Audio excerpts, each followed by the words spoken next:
ইউনূস মোদি বৈঠকে শেখ হাসিনাকে ফেরানোর বিষয়ে আলোচনা। স্থান পায় সীমান্ত হত্যা, গঙ্গা চুক্তি ও গঠনমূলক ও ফলপ্রসূ আখ্যা প্রেস সচিবের। বাংলাদেশের সঙ্গে ইতিবাচক সম্পর্ক চায় ভারত। মিটিংটা খুবই কনস্ট্রাকটিভ, প্রোডাক্টিভ এবং ফ্রুটফুল হয়েছে। The Prime Minister expressed his conviction that all issues of mutual interest between the two countries. প্রথম ধাপে প্রত্যাবাসনের জন্য 1,80,000 রোহিঙ্গাকে যোগ্য হিসেবে চিহ্নিত করল মিয়ানমার। প্রক্রিয়াধীন আরও 70,000। দেখছিলেন প্রধান শিরোনাম। সন্ধ্যার সময় সঙ্গে আছি আমি গোলাম রাব্বি এবং আমি আফরোজা মৌটুসী। এবার অন্যান্য শীর্ষ সংবাদ। শুধু শেখ হাসিনা নয়, স্বৈরাচারী দোসরদেরও ফেরত দেওয়ার দাবি বিএনপি নেতা মির্জা আব্বাসের। প্রতিবেশী দেশের সঙ্গে অসম সব চুক্তি বাতিল করার আহ্বান। মার্কিন শুল্ক আরোপে পোশাক শিল্পের উদ্যোক্তাদের কপালে চিন্তার ভাঁজ। ট্রাম্প প্রশাসনের সঙ্গে আলোচনার তাগিদ। নতুন বাজেটে রপ্তানি বাড়াতে প্রতিবন্ধকতা দূর করার দাবি। এবং বাড়ি থেকে ঢাকায় ফিরছেন কর্মজীবীরা। লঞ্চ, বাস, ট্রেনে বাড়ছে চাপ। সবার চোখে মুখে সুখস্মৃতি। বিনোদন কেন্দ্রে উৎসবের আমেজে ছুটি উদযাপন।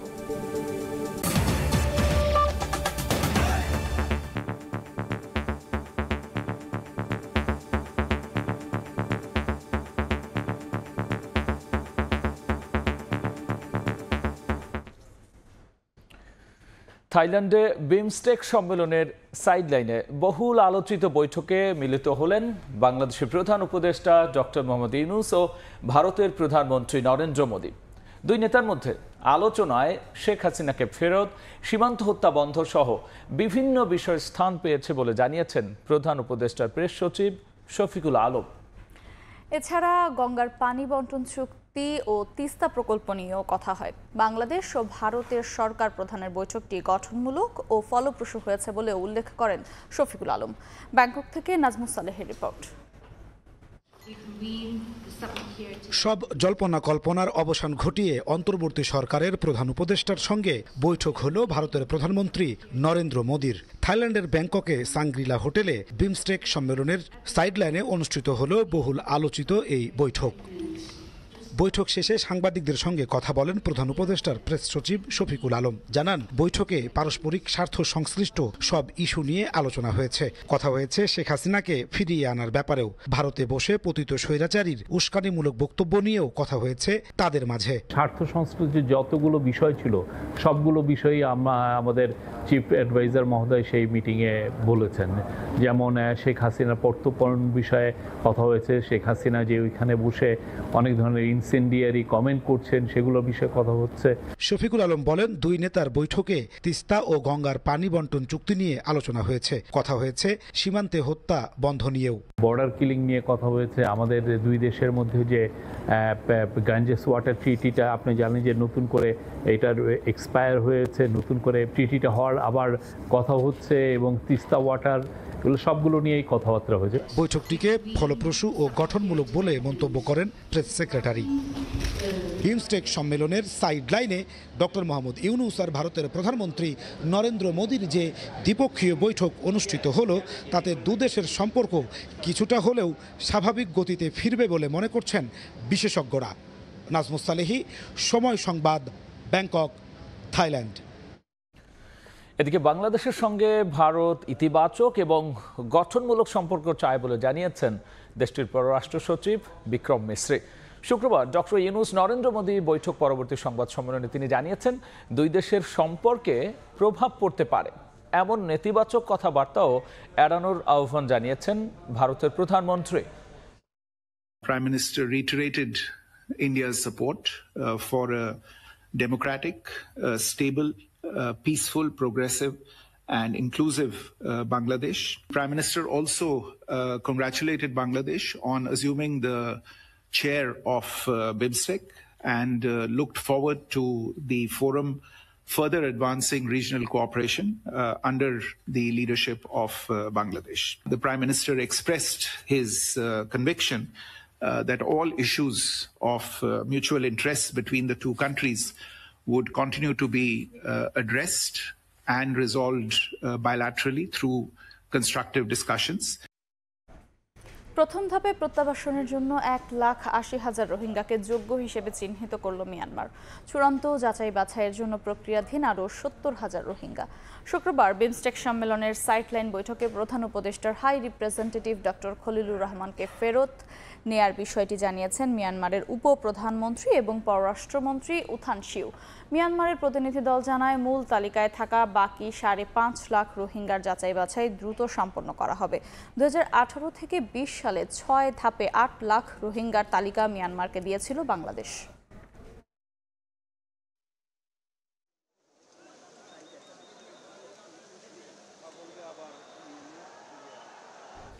এ নিয়ে বিস্তারিত জানাতে ব্যাংকক থেকে সরাসরি যুক্ত হচ্ছেন সহকর্মী নাজমুস সালেহী। যাচ্ছি তার কাছে। আজকে বিমস্টেক সম্মেলনের শেষ দিন একেবারে বাংলাদেশের জন্য ঘটনাবহুল এবং বিশ্ব এই মুহূর্তে যে পলিটিক্যাল সিচুয়েশন তাতেও আসলে অনেকটা গুরুত্বপূর্ণ হয়ে উঠেছে। বিশেষ করে রোহিঙ্গা প্রত্যাবাসনের ক্ষেত্রে যে ইতিবাচক সাড়া মিলেছে, যেটা শুরু হতে যাচ্ছে, তাতেও অন্তত বাংলাদেশের জন্য একটি স্বস্তির খবর। বিশেষ করে এই দক্ষিণ পূর্ব এশিয়ার জন্য তো বটেই। বিশেষ করে আজকে মিয়ানমারের যে উপপ্রধানমন্ত্রী এবং পররাষ্ট্রমন্ত্রী উ থান সিউ, তার সঙ্গে বাংলাদেশের প্রধান উপদেষ্টা ডক্টর মোহাম্মদ ইউনূসের একেবারেই অনানুষ্ঠানিকভাবে হোটেলের লবিতে, অর্থাৎ সাংগ্রিলা হোটেলের লবিতে একটু অনানুষ্ঠানিকভাবে কথা হয়েছে। তারা হাঁটতে হাঁটতেই, কোথাও কোনো বসে নয়, তারা হাঁটতে হাঁটতেই কথা বলেছেন। সেখানে সেই কথা বলার পরে বাংলাদেশে ডক্টর মোহাম্মদ ইউনূসের সফরের সঙ্গী হয়ে এসেছিলেন যার উচ্চ প্রতিনিধি ডক্টর খলিলুর রহমান। তার সঙ্গে উ থান সিউ একটি পরবর্তী সময়ে বৈঠক করেন। সেখানে তিনি জানান যে বাংলাদেশ থেকে আশ্রিত 1,80,000 রোহিঙ্গাকে প্রাথমিকভাবে তারা ফিরিয়ে নিতে মিয়ানমারে সম্মত হয়েছেন এবং আরও 70,000 রোহিঙ্গার তারা তালিকা করেছেন এবং সেই তালিকার ব্যাপারে তারা চূড়ান্ত যাচাই বাছাই করছেন। বলা চলে যে ডক্টর মোহাম্মদ ইউনূস গত মাসে আসলে জাতিসংঘের মহাসচিবকে নিয়ে গিয়েছিলেন কক্সবাজারে এবং তিনি সেখানে সেই কক্সবাজারে যেই উখিয়া রোহিঙ্গা যারা আছে তাদেরকে তিনি আসলে আশ্বস্ত করেছিলেন যে আগামী বছর রোজায় যাতে তারা তাদের দেশে প্রত্যাবাসিত হতে পারে সেই জন্য তিনি কাজ করবেন। জাতিসংঘের মহাসচিবকে সঙ্গে নিয়ে তিনি সেই ওয়াদা দিয়ে এসেছিলেন। এরপরে ডক্টর মোহাম্মদ ইউনূস চীন সফর করেছেন, সেখানেও তিনি খুব জোরালোভাবে রোহিঙ্গা প্রত্যাবাসনের ইস্যুটিকে তিনি সামনে এনেছিলেন এবং আজকেও বিমস্টেক সম্মেলনের যে সমাপনী বক্তব্য সেখানে তিনি বলেছেন এই রোহিঙ্গা সংকট শুধুমাত্র বাংলাদেশের সমস্যা নয়, এটি এখন দক্ষিণ এশিয়ার অন্যতম সমস্যা। যদি এই সংকটকে সমাধান করা না যায় তাহলে এই অঞ্চলের নিরাপত্তা আসলে হুমকির মুখে পড়বে এবং দিন দিন খারাপ হবে, তিনি সেটা বলেছেন।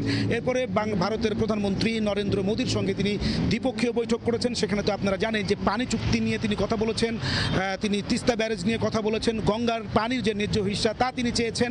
পাশাপাশি হচ্ছে যে ভারতে আশ্রিত পলাতক শেখ হাসিনাকে তিনি সেখান থেকে ফিরিয়ে দিতে নরেন্দ্র মোদীকে তিনি আসলে আহ্বান জানিয়েছেন। এছাড়া সীমান্ত হত্যার মতো ইস্যু কিন্তু আজকে প্রাধান্য পেয়েছে। অর্থাৎ বলা চলে যে গুরুত্বপূর্ণ যে ইস্যুগুলো ছিল তার সবই নরেন্দ্র মোদীর সঙ্গে তার দ্বিপাক্ষিক বৈঠকে উঠে এসেছে এবং রোহিঙ্গা প্রত্যাবাসনের যে কূটনীতি ডক্টর মোহাম্মদ ইউনূস শুরু করেছেন তা একটি ইতিবাচক সাড়া মিলল এই তাদের মিয়ানমারের পক্ষ থেকে ইতিবাচক যে সাড়া তার মধ্য দিয়ে। বলা চলে যে তিনি যে ধাপে ধাপে হয়তো আরও যে রোহিঙ্গা প্রত্যাবাসনের ইস্যুগুলো আছে সেই বিষয়গুলোকে যদি ডক্টর মোহাম্মদ ইউনূস যে যতটুকু সময় তিনি আসলে বাংলাদেশের এই কাজগুলো গুছিয়ে আনবেন, যত দ্রুত তার ডিপ্লোমেসি আসলে অনেকেই প্রশংসা করছেন এবং বলছেন যে হয়তো দ্রুতই এই সমস্যার সংকট হবে। এই ছিল আমার কাছে ব্যাংকক থেকে সর্বশেষ। বিমস্টেক সম্মেলন শেষে বাংলাদেশ সংশ্লিষ্ট আলোচিত বিষয় নিয়ে জানাচ্ছিলেন সহকর্মী নাজমুস সালেহী। আমরা সরাসরি ছিলাম ব্যাংককে। বিমস্টেক সম্মেলনের তৃতীয় দিন সদস্য 7 রাষ্ট্রপ্রধানের সঙ্গে সৌজন্য সাক্ষাৎ ও দ্বিপক্ষীয় বৈঠক করেছেন বাংলাদেশের প্রধান উপদেষ্টা ডক্টর মোহাম্মদ ইউনূস। ভারতের প্রধানমন্ত্রী নরেন্দ্র মোদীর পর তিনি থাইল্যান্ডের প্রধানমন্ত্রী পেতং টার্নের সঙ্গে দ্বিপাক্ষিক বৈঠক করেন। পরের 2 বছরের জন্য বিমস্টেকের সভাপতি নির্বাচিত হওয়ায় বাংলাদেশকে অভিনন্দন জানান থাই প্রধানমন্ত্রী। এ সময় দুই নেতা নিজেদের উন্নয়নে সহযোগিতার আশ্বাস দেন। পরে ভুটানের প্রধানমন্ত্রী দাশো শেরিং টোবগের সাথে দ্বিপাক্ষিক বৈঠক করেন প্রধান উপদেষ্টা অধ্যাপক মোহাম্মদ ইউনূস। এ সময় তারা আঞ্চলিক উন্নয়নে পারস্পরিক সহায়তার কথা বলেন। মোহাম্মদ ইউনূস শ্রীলঙ্কার প্রধানমন্ত্রী হারিনি আমার সুরিয়ার সাথেও একই দিন হোটেল সাংগ্রিলায় বৈঠকে মিলিত হন। এ সময় নিজেদের অর্থনৈতিক উন্নয়নে একে অপরকে সহায়তার কথা বলেন দুই নেতা।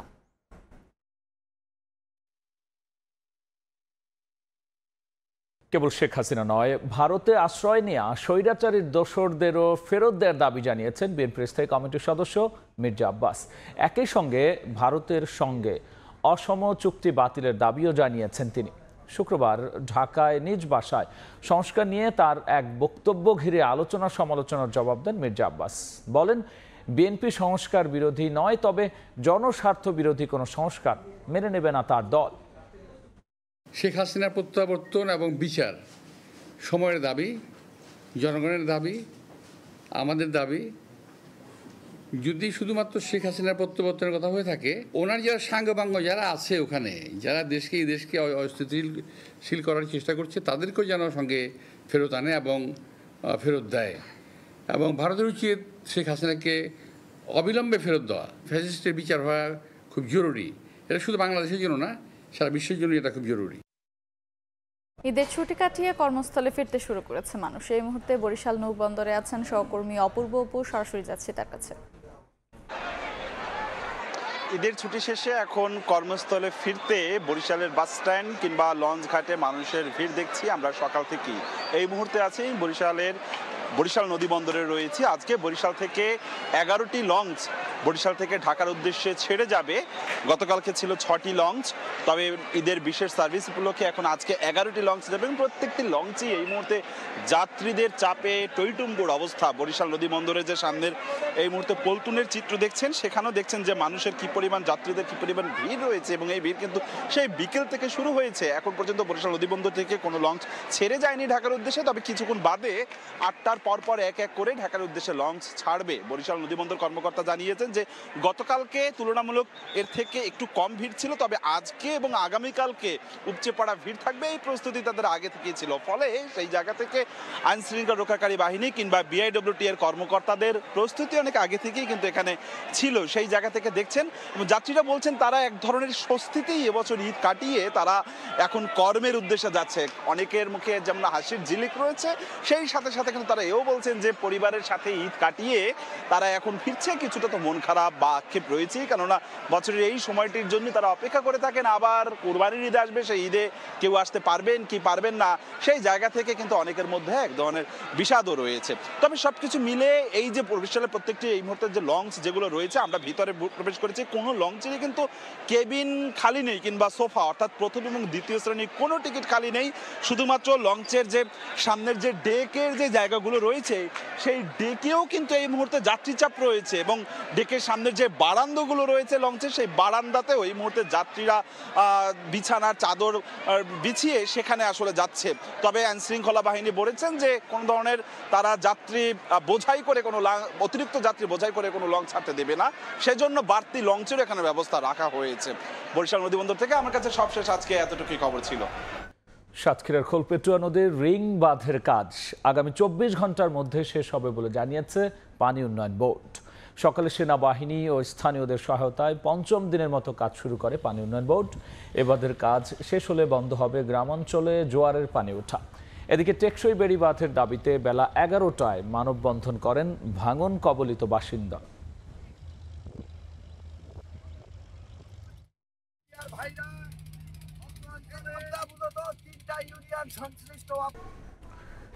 এবার যুক্তরাষ্ট্রের ওপর পাল্টা শুল্ক আরোপের ঘোষণা দিল চীন। এক বিবৃতিতে চীনা অর্থ মন্ত্রণালয় জানিয়েছে, আগামী 10 এপ্রিল থেকে মার্কিন পণ্যে 34% শুল্ক ধার্য করতে যাচ্ছে তারা। একই সঙ্গে যুক্তরাষ্ট্রে বিরল খনিজ সম্পদ রপ্তানি নিয়ন্ত্রণ করা হবে বলেও নিশ্চিত করা হয়েছে। চীনা পণ্যের ওপর যুক্তরাষ্ট্রের 54% শুল্ক আরোপের পর এমন পদক্ষেপ নিল বেইজিং। বিশ্বের 2 বৃহত্তম অর্থনীতির দেশের এমন পাল্টাপাল্টি পদক্ষেপে বৈশ্বিক বাণিজ্যে অস্থিরতা সৃষ্টি করতে পারে বলে আশঙ্কা করছেন বিশেষজ্ঞরা। এই ছিল সন্ধ্যার সময়। সঙ্গেই থাকুন সময়ের।